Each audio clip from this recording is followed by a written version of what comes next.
Hola, buenos días, buenas tardes, buenas noches, buenos aguaceros, porque ustedes lo ven, el país está inundado, gravísimo, y están inundadas hasta las ciudades. Y justamente esta semana en Al Ruedo, el programa de debates de Unimedios de la Universidad Nacional de Colombia, vamos a hablar de las ciudades. Colombia, país de ciudades, ese es como una especie de lugar común que nos lo han dicho a lo largo de tantas generaciones y de alguna manera es verdad.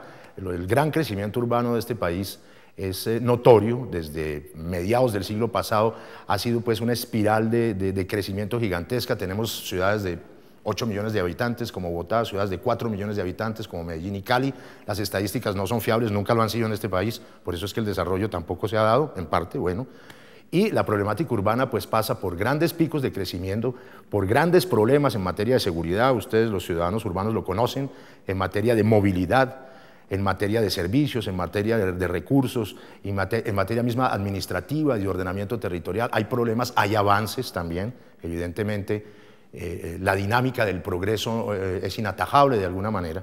Hay dinero, pero el dinero se emplea mal, pasan cosas buenas, hay programas muchas veces en el papel de renovación urbana muy interesantes como en Bogotá. En fin, la temática de las grandes 6 u 8 ciudades colombianas, depende como se quiera ver, eso también es totalmente relativo, es vasta y tan vasta en hectáreas como las ciudades mismas. Para hablar de este tema, esta semana hemos invitado a dos personas que nos hacen sentir en familia porque hoy no hay políticos, hay solamente académicos, gentes aquí cercanas a la universidad. Para empezar, Eduardo Behrens, ingeniero civil, profesor de la Universidad de los Andes, experto desde la ingeniería en estas materias que yo he expuesto aquí en apretada síntesis. Carlos Niño, ya está pensionado, ¿no, Carlos? Ex profesor, arquitecto de la Universidad Nacional de Colombia. Bienvenidos al programa. Gracias. Bien. Muchas gracias. Bueno, Eduardo, ¿usted cree que toda esa fuerza gigantesca del desarrollo de las ciudades colombianas, sobre todo en los últimos años del siglo XX, se golpea contra qué? Esa ola del crecimiento. Digo más crecimiento que desarrollo realmente. Claro, sí, digamos ahí hay dos aspectos que son relevantes de considerar. El primero es que el ser humano, uno podría decir que está mejor adaptado para vivir en ciudades que para vivir en el campo. Digamos, nosotros en nuestro desarrollo... ¿Cuál es antinatural, Eduardo? Claro, voy a decir, en el desarrollo social y cultural nosotros hemos tendido a eso. Digamos, la ciudad es muy atractiva por muchas razones. En las ciudades hay una mayor generación de empleo. Entonces, digamos, para una persona joven que está buscando desarrollarse, la ciudad le ofrece muchas veces más oportunidades. Las ciudades suelen ser más cosmopolitas, entonces, digamos, hay más diversidad de opiniones, hay más libertades, digamos, hay menos provincialismo, por así decirlo, hay más oportunidad de entretenimiento, hay más oportunidades culturales. O sea, que eso es como la parte visible y muy positiva del crecimiento. Claro, digamos, es un poco las razones por las cuales la urbanización es una cosa que es inevitable. El ser humano tiende a la ciudad porque le ofrece unos servicios, en muchos casos, de mejor calidad que las zonas rurales. Habrá otros en los que eso no es verdad, pero repito, en muchos casos la ciudad es muy atractiva. Sí, Carlos, y en ese contexto se ha hablado, por ejemplo, en las empresas de renovación urbana, de modelos de ciudad, ¿no? Ciudades que deben crecer hacia lo alto, parece ser el caso de Bogotá, ciudades que se pueden densificar en sus límites, en sus fronteras. ¿Usted qué siente dosificadamente en las ciudades colombianas que debe ser lo que tenga que ocurrir? Yo diría que empezamos muy bien. La ciudad colonial era densa, era bien equipada, tenía espacio público, tenía equipamientos. Después se expandió y más o menos siguió siendo densa, pero a finales del siglo XX se enloqueció. Ahorita está urbanizando Bogotá ya Mosquera y Faca, Tocancipá y Usme de una manera demente, porque es haciendo conjuntos de casas muy bajos y muy poco densos, invadiendo toda la sabana y abandonando el centro. Me imagino, Carlos, que eso evidentemente causará muchísimos más problemas de infraestructura, muchísimos más problemas de movilidad, ¿no? Todos, problemas ecológicos, problemas de transporte, problemas de administración. A su juicio, y ya sigo con Eduardo Behrens, ¿es construir hacia lo alto? Sí, ve que no, la ciudad densa no necesariamente es alta, sino puede ser una ciudad de 6 pisos, con bloques de manzanas, con calles, con espacios públicos, con parques abiertos, y no con conjuntos cerrados. Lo que uno ve en Sopó es un conjunto de 500 casas campestres, dice la valla, un muro que lo cierra, 3 porteros armados que no dejan entrar a nadie, casitas desperdigadas que no tienen nada de campestre, y el centro de estuviera haciendo el retrato de un lugar feudal, de alguna manera, ¿no? De un burgo, por lo menos. O de la ciudad norteamericana, que siempre ha sido extensa, pero ese es otro modelo. Eduardo, fíjese usted que hace muy poco tiempo hablábamos del problema de la movilidad en Bogotá, siempre lo hemos hablado, ¿no es cierto? Pero da la impresión de que se está extendiendo ese problema de la movilidad por dinámicas de crecimiento, de comercio, de cohabitación con miles y miles de motos y más autos a otras ciudades. Barranquilla tiene problemas, Cali tiene problemas, Medellín tiene problemas, Pereira tiene problemas. ¿Cuál es su diagnóstico y cuál sería la terapia desde el punto de vista del ingeniero? Sí, eso es una cosa que, como bien dices, está bastante bien documentada. De hecho, me tomo la libertad de hacer una pequeña cuña. Dale. Hay un libro que escribió la Universidad de los Andes, en el grupo al que yo pertenezco, que se llama Visión del Transporte 2040, que es un documento en donde hacemos proyecciones de cómo va a crecer ese tema del uso del vehículo, de la moto, la demanda por los sistemas de transporte público de aquí hasta el año 2040. Y el panorama que uno detecta de ese análisis es aterrador, no solo en Bogotá, sino, como dices, en todas las ciudades grandes y todas las ciudades intermedias, y eso es un fenómeno que es inevitable. Tú, cuando tienes crecimiento económico, a medida que las ciudades crecen económicamente, crece el Producto Interno Bruto de la ciudad, una variable que crece de una manera exponencial es el número de viajes. Entonces, todos tenemos, o bueno, hay una apuesta que debemos crecer económicamente, pero repito, hay una especie de externalidad, por así llamarlo, como dirían los economistas, y es que se sube el número de viajes. Por ejemplo, en Bogotá, en los últimos 5 años, el número de viajes se ha incrementado en 30%. Entonces, eso significa una mayor demanda de vehículo, una mayor demanda por la motocicleta y una mayor demanda por el transporte público. Entonces, si no tenemos una solución muy rápida para atender esa demanda, entonces es donde ves los problemas de movilidad que experimentamos. Carlos, ahí están los retos de este siglo XXI, de enorme crecimiento, y por el otro lado está la consideración de la ciudad-región, esa ciudad de nodos interconectados, que es el caso de Bogotá y de otras ciudades del país. ¿Usted cómo ve esa relación entre ese futuro de la regionalización del concepto urbano? Pues como vamos es una macrocefalia irracional, que todo lo tiene la ciudad grande, los pueblos pequeños solo son ciudades dormitorios, tienen unas periferias sin ningún urbanismo, que son dormitorios de la ciudad central, y no hay ninguna relación, sino relación como de prepotencia de la ciudad central y no una coordinación regional. ¿Y cuál sería la posibilidad de generar verdaderamente esa articulación de nodos urbanos que parece ser una utopía? ¿Eso cómo se haría?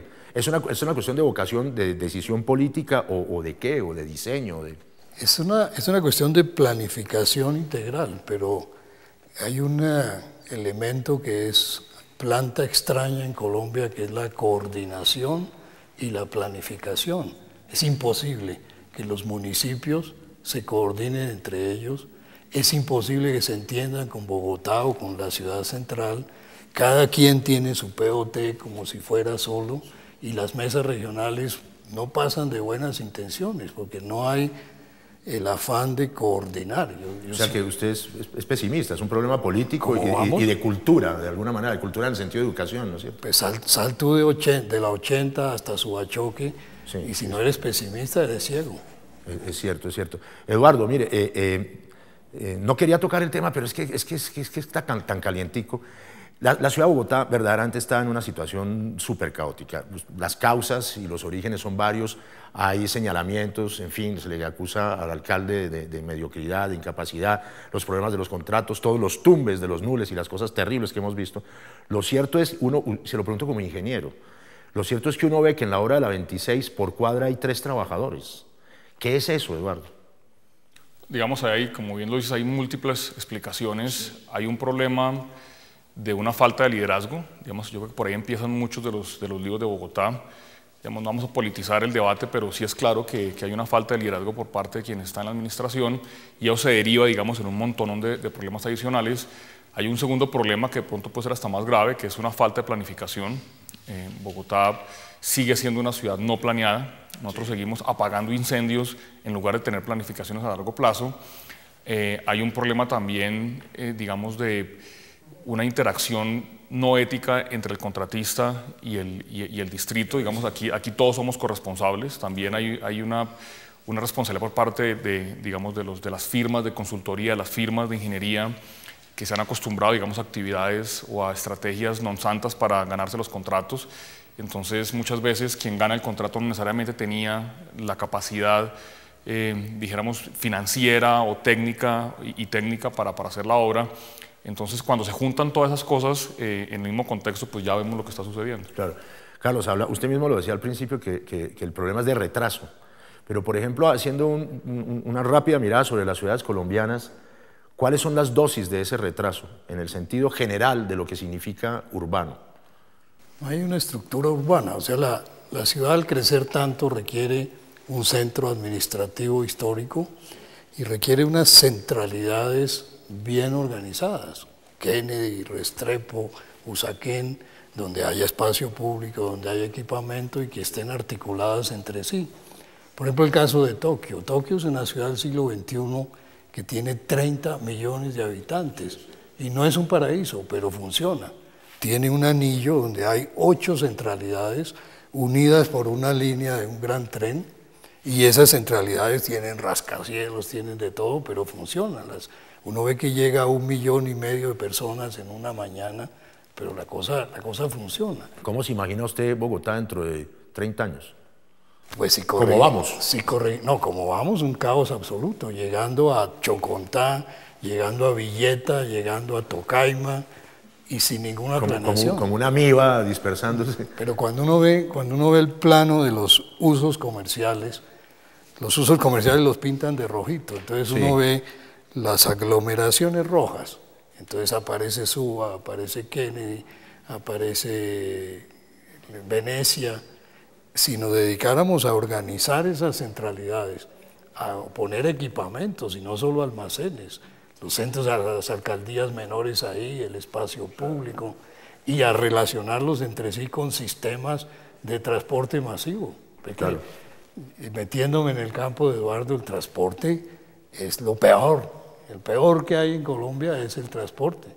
O sea, en vez de estarlo organizando, ahora están entrando los bicitaxis, los mototaxis. Todo tipo de cosas irregulares, contaminantes. Sí. Eduardo, mire, me parece interesante que usted nos lo dijera desde su óptica tan física del ingeniero. ¿Cómo ve usted eso que ha ocurrido, por ejemplo, en Bogotá y en otras muchas ciudades, en Montería, que grandes masas de desplazamiento, grandes masas de desmovilizados, delincuenciales, etcétera, llegan a la ciudad? ¿Cómo opera esa relación entre una ciudad que puede ser aún más deteriorada por esas migraciones non santas, digámoslo de alguna manera? ¿Cómo opera y cómo sería la solución a eso? ¿Qué habría que hacer? Porque es que es lo que nos está pasando, ¿no? Sí, digamos, ahí también tuve la respuesta en dos partes. La primera es un poco lo que decíamos al principio. Es evidente que si una ciudad es un polo de desarrollo, digamos, familias pobres, familias desplazadas, evidentemente van a verse atraídas. Yo tengo la estadística que posiblemente es incorrecta, pero es algo así como que a Bogotá llegan 15 familias diarias. Sí, eso se supone. Y eso genera pues una presión sobre el uso del suelo y sobre una gran cantidad de cosas, pero sobre todo una presión sobre los sistemas de salud, porque las grandes ciudades, y en eso Bogotá de hecho es líder y tiene cosas muy interesantes, digamos, no todo está mal, hay cosas interesantes en Bogotá. Sí. El tema del cubrimiento en salud, bueno, uno podría debatir sobre la calidad, pero el cubrimiento es muy bueno. La educación educación también el cubrimiento es bueno. Entonces esas personas llegan, pertenecen a un régimen de salud que es no contributivo. Bogotá los atiende, los debe atender evidentemente, pero eso cuesta. Y entonces mientras más lleguen, entonces eso más le cuesta a los bogotanos. Entonces es evidente que esas presiones van en contra de la eficiencia de la ciudad. Una solución en realidad muy compleja, pero volviendo un poco a la pregunta de ciudad-región, yo siempre he creído que parte de la estrategia para protegernos, si me permiten esa expresión, es ayudar a los vecinos. En el caso de la... Ayudar a Soacha. Exactamente. Madrid en España tiene hay un ejemplo interesantísimo en Madrid, y es que ellos, con dinero de la Municipalidad de Madrid, un alcalde inteligente, intentó o ayudó de hecho a los alcaldes de los municipios vecinos, con dinero de Madrid, para que todos se desarrollaran al tiempo. Entonces, de esa manera, si tú no tienes pobreza en los municipios vecinos, esa pobreza no se te va a venir. ¿Usted no cree que es un poco ingenuo en medio de la mezquindad de la política colombiana, que ni siquiera permite ayudarse entre hermanos? Claro, no, yo sé. Lo que pasa es que es una estrategia sí, no necesariamente solidaria, es una estrategia para autoprotegerse, es para protegerse. Y una estrategia de rendimiento económico también, porque redunda en eso. Carlos, veía ahorita hablando del problema de la delincuencia, el problema en consecuencia de la tremenda inseguridad en nuestras grandes ciudades capitales. Yo me imaginaba como usted desde su punto de vista de arquitecto tratando de elaborar una solución física y de diseño y de ordenamiento para acoger todas esas cosas que nos llegan, ordenarlas y hacerlas partícipes de la vida urbana. ¿Cuál sería? ¿Cómo la ve? Pues ya hablaba yo de las centralidades, pero a mí me parece que hay que intervenir en el espacio público, pero no como hace ahorita Bogotá en un programa que llama Accesos a Barrios, en que toman un barrio y a chulo hacen 25 calles. 25 calles. Calles cualquiera.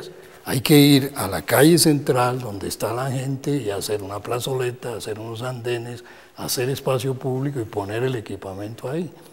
Se están haciendo, por ejemplo, colegios muy buenos y muy interesantes y eso es positivo. Y el colegio tiene una parte de salas de reuniones que se abre los sábados y los domingos y es para toda la comunidad. Pero no están articulados al sistema urbano integral. ¿Cómo, si en sus manos estuviera casi que con una varita mágica de ubicar a esos 500.000 o 1 millón de desplazados que hay en Bogotá? Esas cifras son aleatorias también. ¿Usted qué haría? ¿Construiría grandes cosas en altura con todos los servicios, guetos a la manera socialista, desarrollos como los que se hacen en Francia, en las banlieues de París? ¿Cómo ve usted eso? Ciudadelas con edificios altos, tipo 6, 8 pisos, como fue el París del siglo XIX. Pero eso no guetifica a la gente. No, con calles abiertas, no con encerradas, parques, con bulevares, con plazoletas y equipadas, porque es que la ciudad son 3 cosas. La ciudad es espacio público, equipamientos, o sea, edificios públicos y las zonas de vivienda. Claro. Eso debe estar equilibrado. Cambiamos un poco de tema, Eduardo. Hay dos cosas que son la autonomía pues, de las municipalidades, que se sumó a la elección popular de alcaldes y que redundó en unos cambios provenientes de la Carta del 91. ¿Usted esos cambios los considera que fueron positivos o negativos, o cómo los ve? No, yo sí creo que toda la vida soy convencido que la descentralización es una cosa interesante. Yo creo que es claro que en algunos casos ha fallado, porque no todos los municipios, sino todas las localidades tienen, digamos, la capacidad gerencial y la capacidad institucional para resolver los retos que enfrentan, pero es claro que para entender el problema de Ciudad Bolívar hay que estar en Ciudad Bolívar, o para entender el problema de Barrios Unidos hay que estar en Barrios Unidos, o para entender el problema de Sagún en Córdoba hay que estar allá. Entonces, cuando la planificación viene demasiado centralizada desde ese gobierno central, seguramente no atiende la problemática real a nivel local. Entonces, bajo esa perspectiva, yo sí veo muy positivo el tema de independencia, digamos, a nivel de municipios y de localidades. Y Carlos, ¿y usted siente que toda la gran, porque es así, la gran cultura del POT, de los planes de ordenamiento territorial, qué han significado y qué se podría extraer de ahí para seguir adelante en las ciudades? Sí, la ley 388 territorial y los POTs han sido un avance indudable. Pero ahora vemos que se está quedando en el papel. Los concejales se reúnen y birlan el POT, dan nuevas asignaciones, dan nuevos usos, amplían el perímetro, o sea, volvemos a lo mismo. El POT de Bogotá tiene una serie de instancias, tiene planes maestros, tiene planes zonales, tiene planes de renovación, tiene planes de regularización y manejo, maneja las UPZs, pero no hay ninguna articulación entre esas. Se hicieron primero las UPZs, que son las unidades menores. El Plan Zonal del Norte no se ha hecho, llevamos 10 años y no se ha hecho. La zona rural... Como si se pensara fragmentalmente y no generalmente en esa materia. No lo logramos. Yo siempre digo, cuando hablamos de urbanismo, un colombiano es más inteligente que un japonés.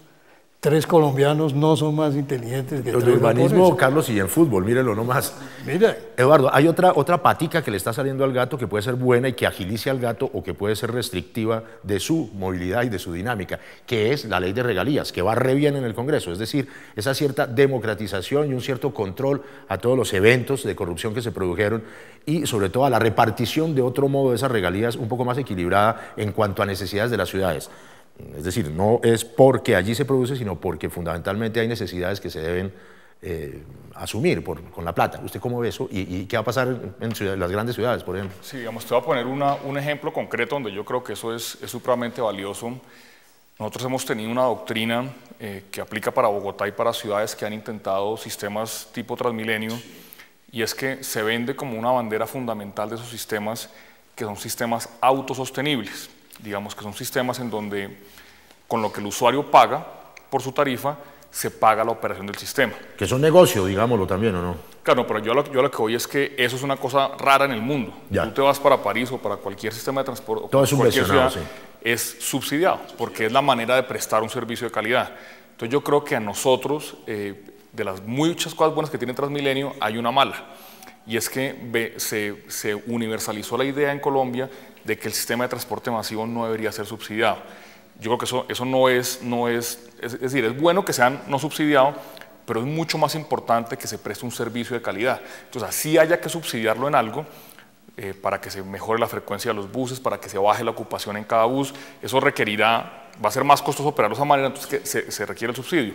Y en ese sentido, pues, vuelvo a la pregunta de la regalía, si a nivel local hay unos recursos adicionales disponibles, muy probablemente una destinación buena para eso sea subsidio para transporte masivo y romper el paradigma, y más bien que el paradigma sea ofrecer el mejor sistema de transporte masivo que sea posible. Transporte masivo, Carlos. ¿Está bien, digo yo, de una manera, haciendo de abogado del diablo, que se haya caído definitivamente la posibilidad del Metro de Bogotá para pensarlo de otro modo, o eso va a detener el proceso? La opinión mía es que Bogotá no tiene un sistema de transporte. Yo le contaba a Eduardo antes del programa que yo llegué a Berlín sin hablar alemán. El primer día a las 8 de la mañana tenía que ir a un sitio, me dijeron tome tal bus, se baja en tal parte, hice eso y llegué, y no hablo alemán. Ajá. Llevo 50 años en Bogotá y el día que tengo pico y placa voy a leer esas tablitas que tienen las busetas y no puedo tomar bus. Si lográramos que el Transmilenio cubriera toda la ciudad, haríamos un sistema con alimentadores y con cobertura total. Y una vez completemos eso, podemos suspender una línea del sistema y decir, lo vamos a volver por debajo. Pero ahorita, ¿en qué vamos caminando? A tener 30% de Transmilenio, 5% de metro y el resto 65% busetas, taxis. Ese relajo de busetas con 3 personas. Eduardo, hay otro gran, pasemos un poco a la problemática social, problema gigantesco de las grandes ciudades colombianas y del país y del tercer mundo, que es el desempleo. ¿Cómo vería usted que la reestructuración y la renovación urbana, en el sentido tanto administrativo como físico, podría incidir en la generación de empleo? ¿Qué se debe hacer en eso?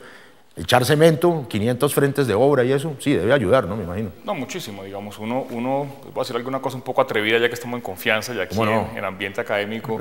Uno, por ejemplo, podría pensar que esas grandes obras que necesita Bogotá y otras ciudades importantes del país, las avenidas circunvalares a las ciudades para que los camiones no pasen por la mitad como pasa en Bogotá, que todos los camiones de carga del país tienen que pasar por la avenida Boyacá, construir la famosa avenida la longitudinal de Occidente y muchas otras. Uno a cualquier ciudad del mundo desarrollado y alrededor de la ciudad hay una malla, digamos, unas circunvalares para que los carros no entren. ¿Eso crea empleo?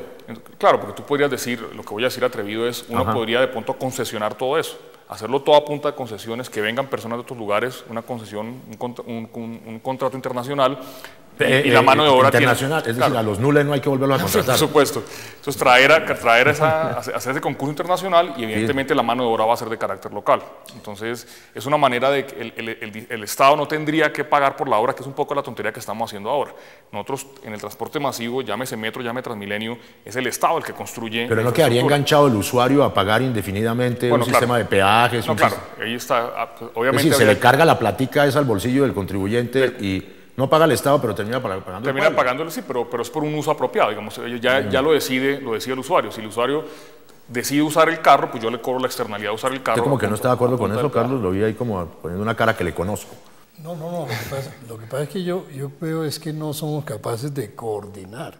O sea, cuando hicimos la 26, tumbamos el puente del Consejo hace 14 meses. Sí. Y resulta que no había proyecto.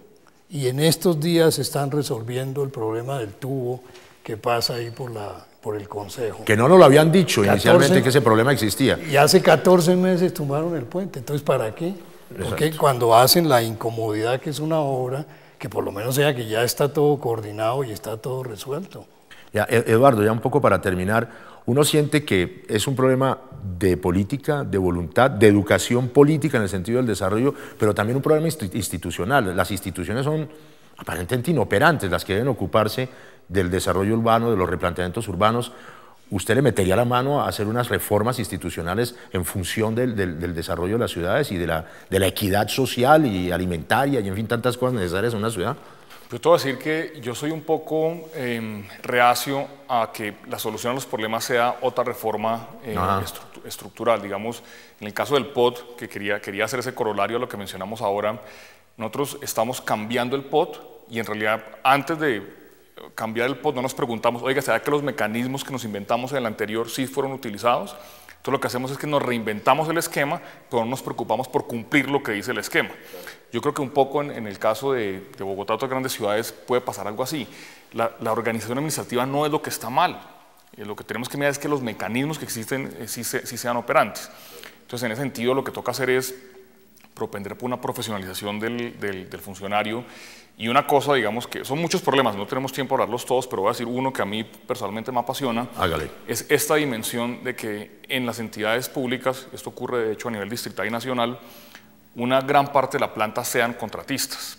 Entonces son personas que van a hacer allá su trabajo de la mejor manera posible, pero eso rompe un poco digamos, la tradición del servicio público, la experiencia. Empleos inestables. Claro, se pierde, son contratos no laborales, entonces la persona tiene que pagar por su seguridad Lo que no social. quiere el presidente Santos, que dijo que quería que aquí, en este país, los contratos fueran con todos los beneficios de la ley, ¿no? Ya hay una providencia de la Corte Suprema que dice que si uno está en una labor permanente, debe tener contrato laboral. Y el mismo Estado lo incumple. Claro, entonces, pero para volver al tema de la pregunta, eso yo creo, digamos, esto no es para criticar a los contratistas, no quiero decir eso, sino en ese esquema se rompe la tradición. Que son gente tan honesta, los contratistas. Claro, se rompe, yo digo los contratistas que trabajan dentro de las entidades. Entonces, se rompe la memoria institucional, no hay, digamos, un sentimiento de apropiación por parte de su función y yo creo que eso redunda en gran parte en la falta de gestión de las entidades. Muy coherente su planteamiento. Quisiera terminar, Carlos Niño, con usted y con un tema que yo siento que usted como arquitecto es de su entraña, que es el tema de la vivienda. Es decir, todos los problemas que hemos hablado redundan también y vienen de la vivienda. Quien no tiene una buena vivienda no tiene un buen desarrollo físico, en fin, todo eso. ¿Cuál es la solución a ese drama en unas ciudades donde jamás se planteó ni siquiera la posibilidad de una reforma urbana? ¿Cuál sería la solución tratando de ir por el camino del medio? Volver al principio de este programa, o sea, tener un modelo de ciudad adecuado. Sí. Es que en Bogotá ni siquiera la clase del estrato 6 y 7 vive bien. Usted le ve esos edificios de ladrillo donde era el Chicó, y a 3 metros está el otro edificio y les tapa la vista y les tapa el sol. ¿Qué no decir de los estratos medios en que tiene uno su casa y de pronto le sale al lado un edificio de 8 pisos que acaba el andén? Claro. Entonces no hay condiciones adecuadas de vida que se tienen para una ciudad de 10 millones de habitantes si el modelo es correcto, si todos los apartamentos dan a una calle o a un jardín, si hay una estructura urbana pública y no los conjuntos cerrados. Eso es lo más funesto. El ángulo desde el humanismo y desde el arte que implica la arquitectura. Y a propósito de eso, ¿todavía los ingenieros civiles y los arquitectos run como perros y gatos o eso ha mejorado? Pero como matrimonio inevitable. Nos toca aguantarnos. Nos toca aguantarnos y soportarse. Nos queremos y nos odiamos. Muchísimas gracias por haber estado con nosotros en El Ruedo. Carlos Niño, y nos veremos pronto, ojalá a ustedes, nos vemos muy pronto. Saludos a nuestra teleaudiencia en el canal 9 institucional y chao.